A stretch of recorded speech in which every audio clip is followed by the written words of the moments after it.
सबसे पहले आप सभी को मेरा प्यार भरा प्रणाम और छोटों को ढेर सारा प्यार। तो आज हम आए हैं अल्मोड़ा में और यहाँ एक कांग्रेस सेवा दल की तरफ से सांस्कृतिक प्रोग्राम रखे गए हैं, तो जिसमें मैं बुआ के साथ आई हुई। तो आज ब्लॉग के माध्यम से आपको दिखाएंगे कि महिलाओं के द्वारा क्या आगे विचार रखे जाते हैं और क्या आगे की चर्चाएँ रखी जाती हैं। तो प्लीज़ ब्लॉग में बने रहिए और ब्लॉग को फुल वॉच कीजिए, तो आपको भी काफ़ी कुछ देखने को, सीखने को और आगे की क्या चीज़ें हैं आगे बढ़ने का मौका मिलेगा।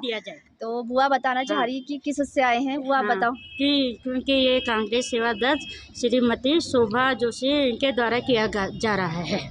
तो इसमें आगे जो भी प्रोग्राम होंगे वो आपको दिखाए जाएंगे, तो प्लीज़ ज़रूर देखिएगा। तो यहाँ पे को काफ़ी महिलाएं जुड़ चुकी हैं जो कि अलग अलग क्षेत्र से हैं और सब लोग अभी वेट कर रहे हैं क्योंकि अभी सब पहुँच ही रहे हैं, तो अभी ठीक टाइम हो रहा है। तो यहाँ पे सब पंक्तिबद्ध लगने लग गए हैं। तो झंडा गीत, राष्ट्रगान और वंदे मातरम होने के बाद पंक्तिबद्ध सब हॉल में जा रहे हैं। तो वहाँ पे सांस्कृतिक प्रोग्राम वाली टीमें हैं।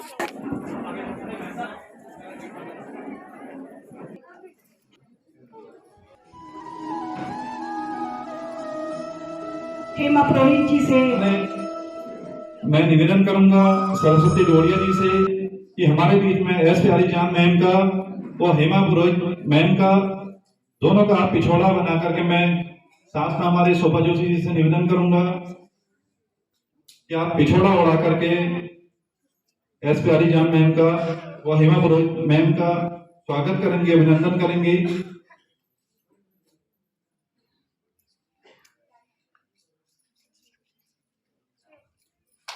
बहुत बहुत स्वागत है। ये हमारे अल्मोड़े की पहचान आप यहाँ से ले जा करके पूरे राष्ट्र की सेवा दल में इस पहचान को, एक अल्मोड़े को नया पहचान दिलाने की, इस पिछोड़े के माध्यम से महिलाओं में जागरूकता फैलाने का आप काम करेंगे।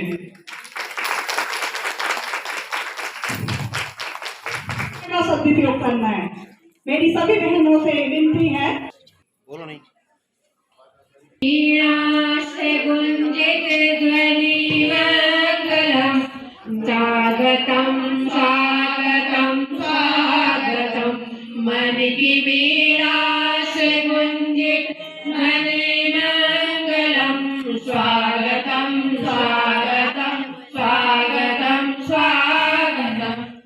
अल्मोड़ा जिले में पहली बार आई हूँ। कांग्रेस सेवा दल का ये कांग्रेस पार्टी की एक रीढ़ की हड्डी है जिसमें सेवा मनोभावना और सहनशीलता, उसके साथ साथ डिसिप्लिन,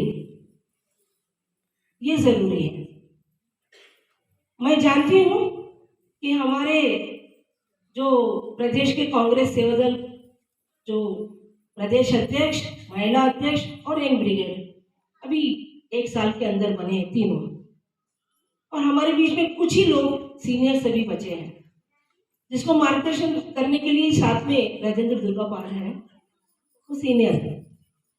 तो वैसे ही कुछ लोग हमारे प्रदेश में हैं जिसकी वजह से वो मार्गदर्शन कर रहे हैं। अभी सभी नए लोग हैं, मुझे खुशी है।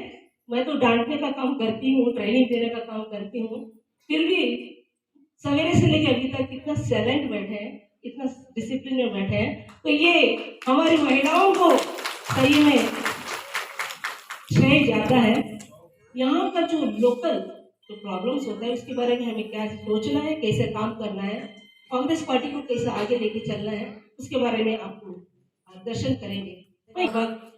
डॉक्टर नासू हार्डिकर जी, उन्होंने स्वतंत्रता लाने के लिए युवाओं को जोड़कर स्वतंत्रता आंदोलन में एक डिसिप्लिन फौज खड़ा किया, वो हिंदुस्तानी सेवा दल था। उसके बाद 1931 में कांग्रेस सेवा दल हुआ, जिसका प्रथम अध्यक्ष हमारे पंडित जवाहरलाल नेहरू जी थे। कांग्रेस सेवा दल का बैठक यहाँ पर मेरे ख्याल से बहुत सालों के बाद हुआ है। तो महिला घर भी चलाती है, देश को भी चलाती है, समाज को भी चलाती है। ऐसे ऐसे बहुत सारे उदाहरण हैं और वो आप लोग सभी जानते हैं। अगर हम मैं दिल्ली में या देहरादून में बैठ के बोलती हूँ कि उत्तराखंड में बहुत अच्छा चल रहा है, तो दूर का पहाड़ सुहाना होता है। किसने देखा वहां पर पत्थर है या कांटे हैं या फूल है, पौधे। सारी मुन्ने भारतीय हिंदे, वंदे मातरम, वंदे मातरम, वंदे मातरम। वंदे मातरम। ये भाषा कन्नड़ है, जहाँ से मैं बिलोंग करती हूँ, कर्नाटका। एक दूसरे का दिल से दिल मिलता है, एक दूसरे का प्यार से हम मोहब्बत से सिखाते हैं तो सब कुछ सीख सकते हैं। तो ये एक उदाहरण आपके सामने है। हमारी महिलाओं को देख के मुझे बहुत खुशी हुई और इनको आगे बढ़ाने का, हमारी महिलाओं को आगे लेके जाने का जिम्मेदारी आपके ऊपर है, क्योंकि आप प्रदेश के मुखिया हैं, हम हमारे प्रदेश के माता पिता आप हैं। आपके ऊपर बहुत जिम्मेदारियां भी होती हैं। मुझे बहुत खुशी हुआ जब शोभा जोशी हेमा जी बोले कि पीसीसी अध्यक्ष भी आ गए। मुझे लगा शायद ही आएंगे, मगर मुझे बहुत अच्छा लगा आप ऐसा प्रोग्राम में आप आए। और अल्मोड़ा जैसे जिला, दूर दूर से पहाड़ों से लोग आना होता है। प्लेन एरिया में हजारों लोगों को, 500 लोगों को बिठाना आसान होता है, मगर पहाड़ी इलाकों में इतने सारे महिलाएं आए हैं और हमारे भाई सभी पहुंचे हैं। कांग्रेस कमेटी के सदस्य सभी यहाँ पर आए हैं सपोर्ट करने के लिए। इसलिए मैं तहे दिल से आपका, आप सबका शुक्रिया अदा करती हूँ। धन्यवाद। हमारे जो है घरों में ही हमें जो है कहीं से पलायन, यहाँ से दूर दिल्ली, देहरादून, दिल्ली या किसी भी और अदर स्टेट पे हमें नहीं जाना पड़ेगा। हम सब की एक मांग हुआ करती थी कि उत्तराखंड से काम कुछ ना लेंगे हम, ना कुछ सहेंगे हम, एक नारा हुआ करता था, याद? बोलो भारत माता की जय जय जय। बोलो भारत माता की जय जय जय। आज मैं कहना चाहूंगी सेवा दल को मजबूत करने की आवश्यकता क्यों है, क्योंकि पहले ये हिंदुस्तानी सेवा दल हुआ करता था जब आजादी का दौर चल रहा था, जब आजादी की लड़ाई लड़ रहे थे, तो कौन था फ्रंट पे? कौन था? कांग्रेस के लोग थे, सेवा दल के सिपाही थे,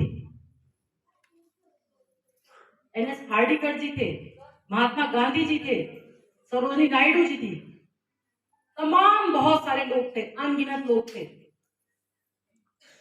लेकिन आजादी के आंदोलन के इतिहास के कारण ही हम लोग आज आजाद हैं। भारत माता की वंदे मातरम, वंदे। आप ही के बहुत ही शुभ अवसर पर प्रथम बार यहाँ पर आई हैं और आप सबने उनका स्वागत किया है।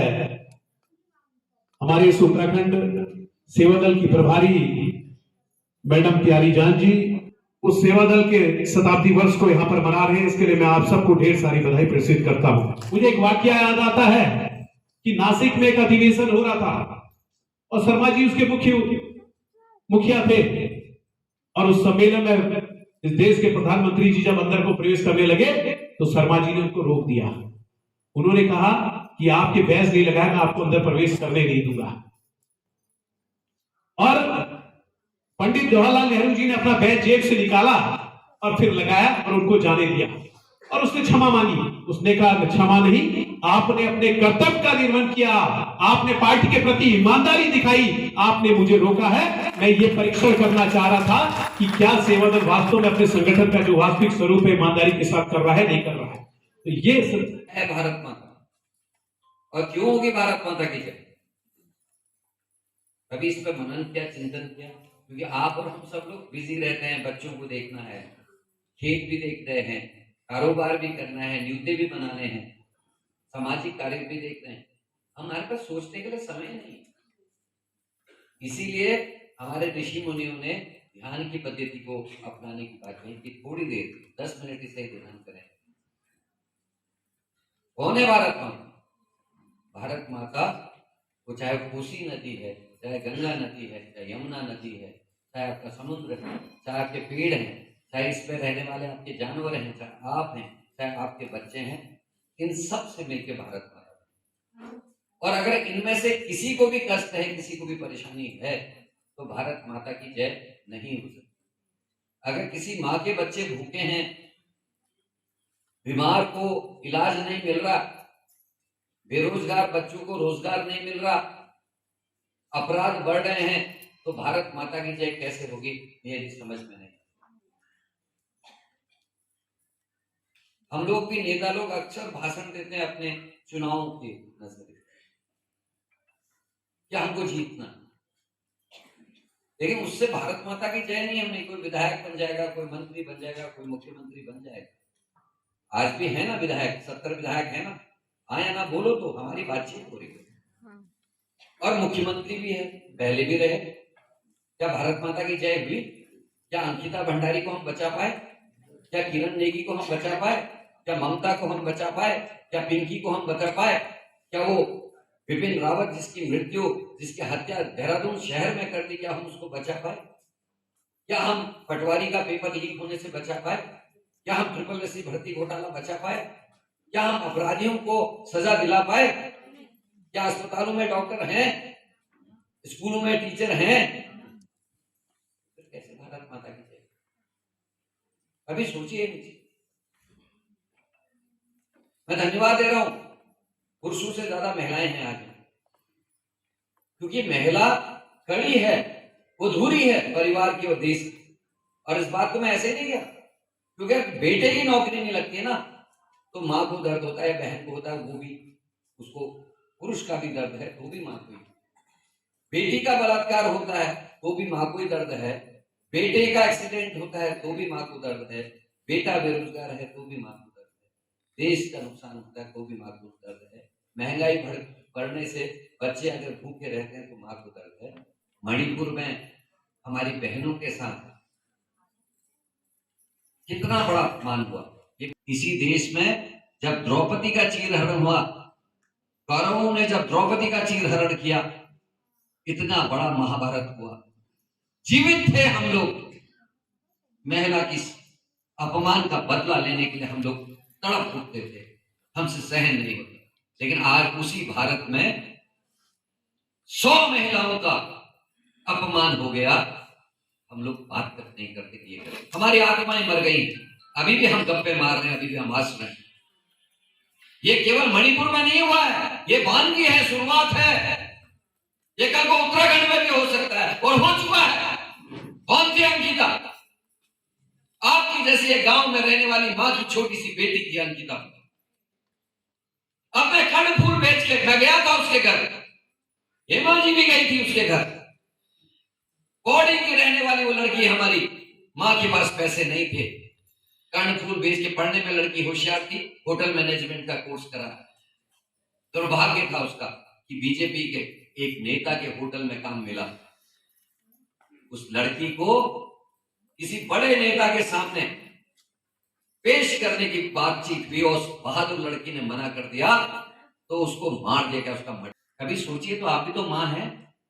अगर मेरे पिताजी को बम से उड़ाया जाता या मेरे पिताजी की हत्या की जाती, तो शायद मेरी मां मुझे राजनीति में नहीं आने देती, लोगों के बीच में नहीं जाने। राजीव गांधी जी के टुकड़े आए थे घर में, जिसने आप लोगों के लिए, महिलाओं के लिए 33% आरक्षण दिया था पंचायतों में, ताकि बहनें बाहर आ सके, प्रधान बन सके, बीडीसी मेंबर बन सके, जिला पंचायत सदस्य बन सके, अध्यक्ष बन सके। ये राजीव जी ने किया। ये मोबाइल जिससे आज बहनें अपने पति जो बॉर्डर में है उनसे 1 मिनट में बात कर सकती है, घर में कुछ हो जाए तो अपने पति को बता सकते। नहीं तो बाप मर जाता था, पीपल पानी हो जाता था, उसके बाद बेटे को चिट्ठी पहुंचती थी, तब वो घर आता था। ये सब राजीव गांधी की देना। और उस राजीव गांधी को जब आतंकवादियों ने बम से उड़ाया, टुकड़े आए थे। राहुल गांधी जी शायद ढूंढ रहे होंगे मेरे पिता का पांव कहाँ है, हाथ कहाँ है, सिर कहाँ है। इतनी अपने पति के टुकड़े में आई हुई लाश को जिस महिला ने देखा, वो अपने बेटे को हजारों लाखों लोगों के बीच में पैदल चलने के लिए भेज देती है। कितनी महान होगी वो। अब वो राहुल गांधी जिसने अपने बाप के टुकड़े बचपन में देखे, जिसने अपनी दादी को 36 गोलियां लगे हुए शरीर को देखा, वो राहुल गांधी बेखौफ बिना किसी डर के लोगों के बीच में हजारों किलोमीटर चल के जाता है। वो होती है लीडरशिप। विदेशी कहते हैं ना सोनिया गांधी जी को। कभी लगा उनको देखे कि विदेशी किसी है?